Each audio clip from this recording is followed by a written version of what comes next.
मसीह यीशु की अजीम जलाली और मोतबर नाम में तमाम देखने वाले व्यूवर्स की सलामती हो। उम्मीद करती हूँ कि आप सब खैर आफियत से होंगे। आज सुबह मैं सहर इजाज आप सबको हर सुबह मसीह में खुशामदीद कहती हूँ। हर रोज़ हम बाइबल मुकद्दस में से कुछ ना कुछ अपनी हदायत और रहनुमाई के लिए सीखते हैं और आज हम मुकद्दस यूहन्ना की मार्फत लिखी गई अंजील उसका 15वां बाब और उसकी 7वीं आयत पर गौर व खोज करेंगे। बाइबल में लिखा है, अगर तुम मुझ में कायम रहो और मेरी बातें तुम में कायम रहे तो तुम जो चाहो मांगो तुम्हारे लिए हो जाएगा। यानी खुदा अपने लोगों के मांगने से पहले ही जानता है कि उसके लोग किन किन चीज़ों के मोहताज हैं। यानी वो लोग जो खुदा पर ईमान रखते हैं, जो खुदा से मोहब्बत रखते हैं, वो इससे पहले कि वो मांगे, खुदा उनके चाहने से जब वो किसी चीज़ की ख्वाहिश करते हैं या इजहार करते हैं कि हमें ये चीज़ चाहिए या वो डिज़ायर करते हैं, तो खुदा का कलाम कहता है कि तुम जो चाहो तुम्हारे लिए हो जाएगा।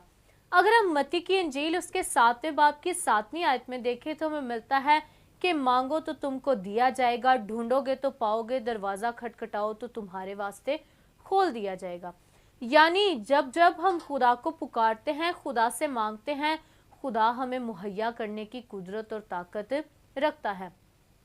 लेकिन कि खुदा तो हमें जवाब देता है, लेकिन हमें क्या करने की ज़रूरत है। यूहन्ना की इंजील उसके 15वें बाब में हमें मिलता है कि अगर खुदा की बातें हमारी जिंदगियों में कायम रहें और हम खुदा में कायम रहें तो जो चाहेंगे मांगेंगे हमारे लिए फौरी हो जाएगा। यानी अगर हम चाहते हैं कि खुदा हमारी दुआओं का जवाब दे तो हमें भी खुदा के कलाम पर अमल करने की ज़रूरत है, क्योंकि खुदा तो जानता है कि हमें क्या चाहिए, हमें किस चीज़ की ज़रूरत है। बाइबल मुकद्दस में लिखा है कि बबर के बच्चे तो भूखे और हाजतमंद रह सकते हैं, लेकिन खुदा के तालिब कभी किसी चीज़ के मोहताज नहीं होंगे। अजीज़ों, खुदा आज भी हमारी दुआओं का जवाब देता है। खुदा तो कल, आज, बल्कि अब तक यकसा है। हमें मांगने की ज़रूरत है और खुदा हमारे मांगने से पहले ही हमें मुहैया कर देता है। लेकिन खुदा चाहता है कि हम उससे मांगे। तो जब हम दुआ करते हैं तो अब हम खुदा से क्या करते हैं, मांगते हैं कि खुदा हमें ये चाहिए या हमें इस चीज़ की ज़रूरत है। खुदा तो हमारे मांगने से पहले ही हमें मुहैया कर देता है, लेकिन खुदा चाहता है कि हमारा रिश्ता खुदा के साथ रोज़ ब रोज़ जो है वो मजबूत हो, हमारा रिश्ता खुदा के साथ गहरा हो।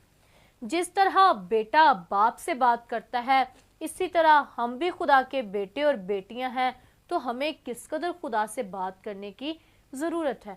खुदा तो हर रोज़ बाहें फैलाए जो है वो तैयार रहता है, खड़े रहता है और हमारे जो है वो हमारा इंतज़ार करता है कि कब उसकी बेटी, कब उसका बेटा उसके हुजूर आए, उससे मांगे और खुदा उसकी दुआओं को सुने और उनका जवाब दे।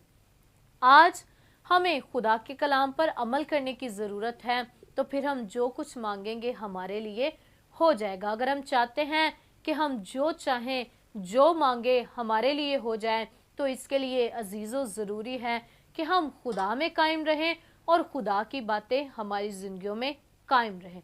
खुदा आप सबको इस कलाम के वसीला से बरकत दे।